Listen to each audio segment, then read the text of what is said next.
budget. Neil? Thank you, my friend. Blake Berman at the White House. We do have a pharmacist in Congress, a pharmacist by training, and we've got him right now. Republican Congressman Earl Buddy Carter from the beautiful state of Georgia. Sir, very good to have you. Thank you. What do you make of what the president wants to do?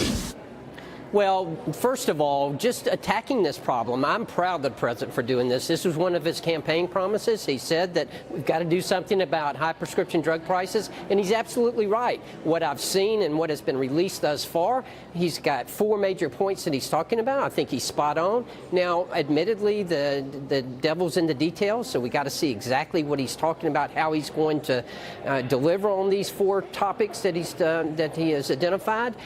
My hope is that he's going to make the system more transparent. Right now, the drug pricing system is opaque. It needs transparency. We need to know where these rebates are going. I can assure you they're not going to the patient right now.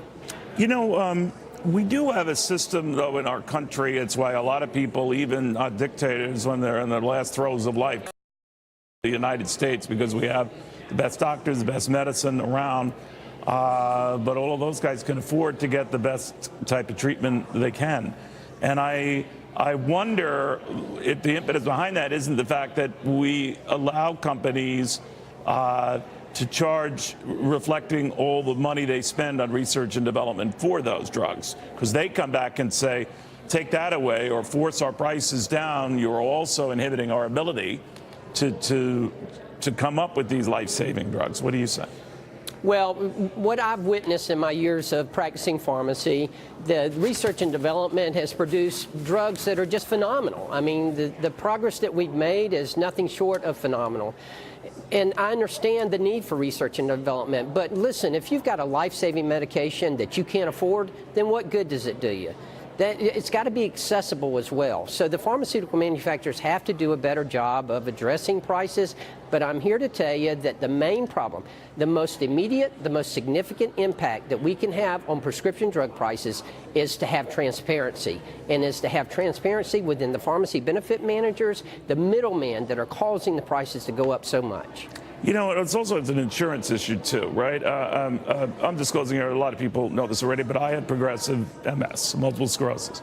And because I have a good plan and I earn a pretty good buck, I can afford a lot of the therapies that are out there that aren't available to others who are in worse off shape than I am with a lesser type of my disease. That isn't right. That there's something very, very wrong with that picture. That is not right, Neil, and I will tell you that's going to get worse before it gets better, because as we get more into precision medicine, that is going to limit the pool of patients that you have. Absolutely. Right now, the pharmaceutical manufacturers are concentrating on specialty drugs, and those drugs are used for a specific population, and the price can't be spread out among a lot of people like it can with, say, a cholesterol drug. So what if the companies say, all right, I can gouge Neil Cavuto, but I can't gouge a Joe Smith?